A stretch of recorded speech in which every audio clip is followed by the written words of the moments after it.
Alright, good morning everybody. Eddie DeBlock here of the Relic Extractors. I'm going to do a little bit of fishing today. I'm not sure if this is going to work out here right now. This is the old Milford Ice House and Cold Storage. Um, been closed up for quite some time. There is a nice sign that is still out on it. I mean, you can see where it's been added onto over the years before they closed up. I can't remember exactly when, but yeah, keep out. It's structurally unsound, even though it looks pretty good. Yeah, I was going to come over here and go fishing this morning, and I haven't been down here since they started working on this bridge. This bridge, I think, was 1913. I think it was built. So, I mean, it's held up considering, but I mean, as you can see up here, all the concrete is falling off. They actually filled in, used to be a really huge deep hole here. I was going to try and flip a line in here, so they actually poured all this rock in here. I guess, so when they start fixing this bridge up better. But where I'm standing now used to be water. It used to be a really huge hole and really deep. And then they filled it in and put these tiles in for the water to flow through.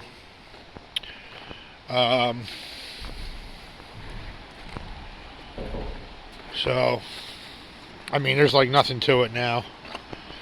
You used to be able to not even see the bottom here. This is the Sawkill Creek that runs through the town of Milford. And I don't even see anything here right now. There's an old house. Actually, it's right here. It's a landmark. Right up to there, you can see a little bit of it. And they started, because the whole hillside here was falling, so they started putting up like this retaining wall here. You can see the old wrought iron fence up there still along the edge. I'm sure there's a lot of glass in there somewhere, but that's considered federal land. I mean, you can still see even parts of the old original bridge and this big giant slab of concrete here. You can see a borehole from when they blasted. Looks like an old shoe or something that washed down. So,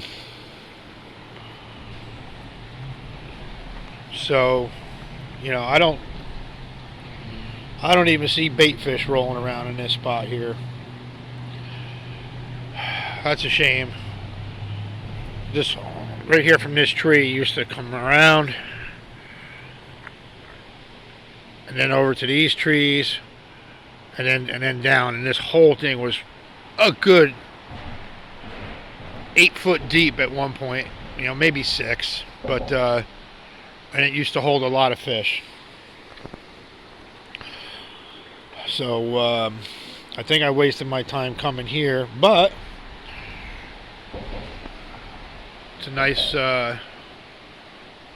it's still a nice stream. I'd either got to go downstream here a little bit. I'm like a stone's throw from the Delaware. This empties right into the Delaware, so I'm going to take a ride down the road there and see what I can do. Stay tuned. Right, so this is the original part of the ice plant. They call this Metz Bridge Road here, so this is the Metz ice plant circa 1869. This is the historical placard that they put up.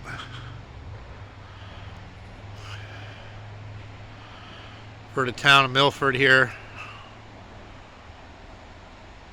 And in the they said something about the 1920s. So I guess it closed up in the 20s. The Metz ice plant produced up to 20 tons of ice daily.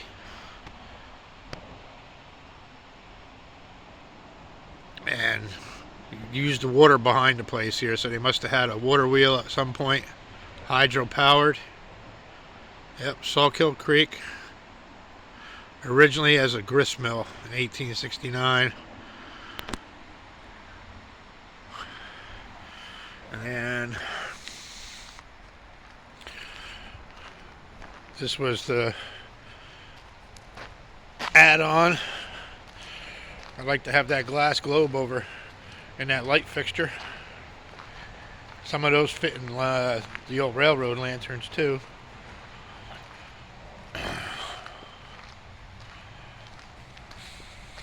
I just figured I'd show you this real quick, that this sign is still here. I'm surprised I haven't taken it down. Milford Ice and Cold Storage, groceries, fresh meats, produce, seafood, frozen food, ice, wholesale and retail food lockers available. We feature Lehigh Valley ice cream, dairy products. So, somebody walking here. This old house right here has been here quite a while too. It could be worth asking for a permission. They got an old milk can on their porch. Center stack chimney, so that's pretty old. So I'm going to go down this, it's called River Road right here. This should bring you right to the Delaware. It's a little tiny one-way dirt road. So I'll get back at you. Stay tuned. Well, I can almost guarantee that somewhere on this hillside here, if you were to dig in deep enough, you'd start finding some old glass here from Milford. When you start finding little shards of stuff like this laying around, a lot of golf balls. People are probably up there launching them off their backyard. But from here all the way around, about 300 feet around this slope right here, has all been pushed over from about 150 years ago. And there's, you know, your Red Bull cans and stuff like that from people tossing stuff over the bank. But somewhere in there, stuff like this, at the least. Future note, I'm not out for digging today.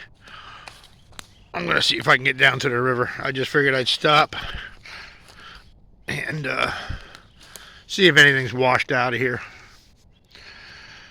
Alright, we'll get back at you. Guys, a throwback to around 2002. This is a house that Chef Annie and I lived in. We had part of the second floor on the back side and all of the third floor and access to the attic, which had a block and tackle off the other side, and that's how I had to get the furniture up into the apartment, because the staircases are so narrow. This house, I think, was late 1850s, I think. But we had that whole third floor where that half octagon is right here, and we had a 13-foot Christmas tree in this corner here, and then that window right there was the living room window, and on the other side were the bedrooms. That was actually, we had the Christmas tree here. I'm sorry. This half round room was the playroom for the kids, and so yeah, we had the 13-foot Christmas tree here because we had really high ceilings. And that over there, the end window, was where the kitchen area was, and then on the opposite side there was another room that went off. It's where I had my tattoo studio.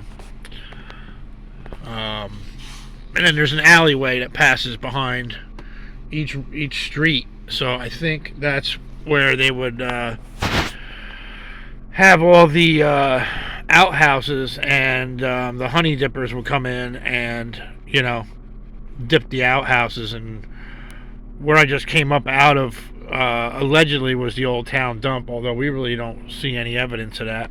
They put ball fields in there. I've got a couple other spots where my theory lies on where the town dump is for that. But anyway, just struck a memory real quick as I was passing through. And house used to be blue when we lived in it. So he did a really nice job fixing it up. Alright, I'll get back at you. Stay tuned. Alright guys, I know this pretty much looks like nothing. I just drove through all this high stuff here. They used to maintain this a lot better. You can see a little bit of an opening right there. But they used to actually keep this mowed down pretty much so you can get to the creek. This is Raymond's Kill. This is the only creek that I know of that empties into the Delaware that holds those fall fish, those little minnows that I use for bait for catfish. I mean, I can hear it. It sounds like it's running really good. But I might just see if I can... Jeez, boy, it is thick. Get to it here and maybe catch some bait. And like I said, even if they die, I freeze them. And then I, you know, thaw them out on a day that I go fishing for catfish.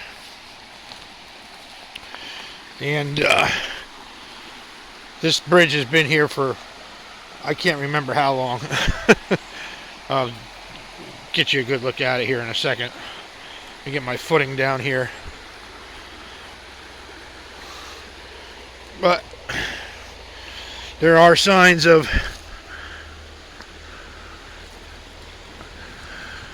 old glass bottles here. Look how thick that piece is. That washed down from way upstream. You'll find shards of stuff all over the place in here. Never once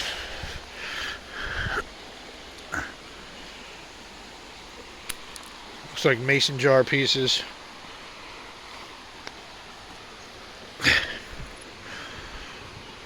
That looks like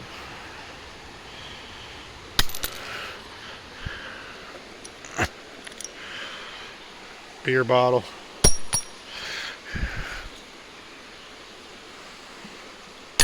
Soda. So yeah. But I'll probably like get my trout pole, I'll flip my line right along that rock there with a little piece of, and when I say little, if you guys saw the last fishing video, a little piece of worm, and I do have an empty iced tea gallon. I can fill that up with water. Minnows are small enough I can squeeze them in through the top. So that's probably what I'll end up doing. But I always check every glass shard too, because you never know. No writing on that one. That's what I'm looking for, embossing. So yeah, I'm gonna... Oh, the bugs are bad here, that's for sure. I got a very little bit of bug spray left in my bag, so I'm gonna have to throw that on. Alright, so I'm gonna get to it. See if we can get some bait. And maybe I'll do some night fishing later for catfish. We'll see. That's going to be tough to record, but yeah, we'll see what happens. All right, stay tuned. All right, so there's that old bridge that has been there since the 1850s, and used to be able to walk across that. I wouldn't attempt that at all right now. But it has seen its share of high waters, and I'll get downstream of that to where the main road is, just like over the top of it. You can kind of see the guardrail for the main road. That's the federal road, and there's a deep hole underneath there. I can get some bait fish out of there. Underneath this bridge, who knows? I might, if I get enough right here, I'll be good. So, but yep, that bridge has been there a long time. And then there used to be like a I don't know if it was a toll kind of payment thing or not. I don't know. But this is Raymond's Kill Creek or River, whatever you want to call it. And that's Raymond's Kill Road. And if you take that all the way up, it'll actually bring you up towards my house. So, I mean, I got a lot of stuff to do here. A lot of beautiful scenery and everything. Nice and quiet. So I'm going to go get to it. And we'll catch you back in a little bit. Alright guys, I'm underneath the trestle here. I didn't have any luck in front of that big rock, so I'm going to let it just drift down this chute into that hole right there. And I just sit my butt right here on the edge of this big old tulip tree and see what happens. Well, it's been about 15 minutes and only had like a couple little tiny hits. And normally, I mean, it's been a while since I've been here. Normally, I can get at least a good half dozen in 15 minutes here. So, something might be going on with the population in the stream. So, I'm not going to go down that far. So, I'll just have to wait until early morning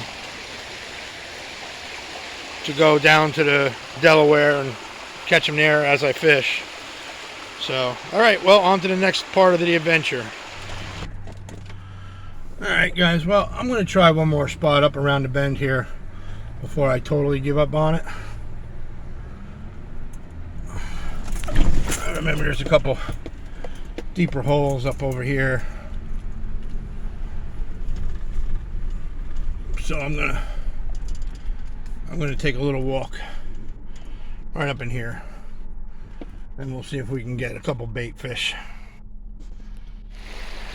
Alright, so we're going to try here. Right from where that little bit of bubbles is, we're going to let it drift down and into this nice pool right here. And we'll see if there's anything laying in there. All these holes, I've managed to catch dozens of those fall fish, and to only get a couple little nibbles is baffling. Come back around this way. That next pool up there, where that tree's down, is usually loaded with them too. So I can't get up to fish it the right way. I'd have to be on the other side. So I'm just going to stick to this side, and if I strike out, I strike out. But if I can manage to get 2 or 3 before I leave, I'm golden. That'll give me a start for the next catfishing trip. So let's see what we get. Alright, got a nice one here, about 6 inches. That'll be perfect for them 10-pound cats, 14-pound cats. So there's one. I don't know if I can squeeze them in this gallon here, but I'm going to try like hell. And if not, I'm going to have to just let them go. I don't want to kill them if I can't utilize it. So let's see if we can get them in the top of that gallon of water right there. All right, well, there's number 3. About the same size as the first one. And I'm about ready to lose my worm there. There's only a little tiny piece left. I'll have to go back to the truck and get the container of worms. I forgot them. No biggie. Truck's like right up through the tree there, so let's get him in the bucket. See you back in a little bit. Alright, here's number 4. This is more the ideal size, you know, about 4 inches, maybe a little bit longer, 5, a little thinner. Those first ones that I got were kind of hefty, but they'll work. I mean, I've caught these fall fish up to 14 inches long out of here, thrown back, because those are breeding fish. They're the ones that ensure a good population. So so this size right here, like I said, perfect size, 5 inch. All right, see if I can get 2 more, and a half dozen should do me good for the next fishing trip. Well, they're a little happier. 3 gallons of water in this styrofoam container, and they should hold up for a little while. Like I said, if they die, I just freeze them, you know, put them in a Ziploc bag and freeze them, and that's what I'll use to start with. and we'll take it from there. So you can see I got 3 pretty hefty size ones and 2 perfect size ones, but they're all good. Like I said, the catfish are so huge, even the bigger fall fish here will, get sucked in just like any other thing. So, well, that's my start. I tried to get a half dozen, but just kind of shut down. So, 1 whole worm to catch 5 fish. Not bad. So, that's that. It's starting to get hot. I was going to try and hit Adam, but sorry about that little glitch there. Now it's getting too hot, and for where I got to walk to get to that swimming hole and waterfall is a little bit too far down for me today. So, anyways, thanks for joining me, and if I think of anything else before the end of the day, we'll put it on the end of the video.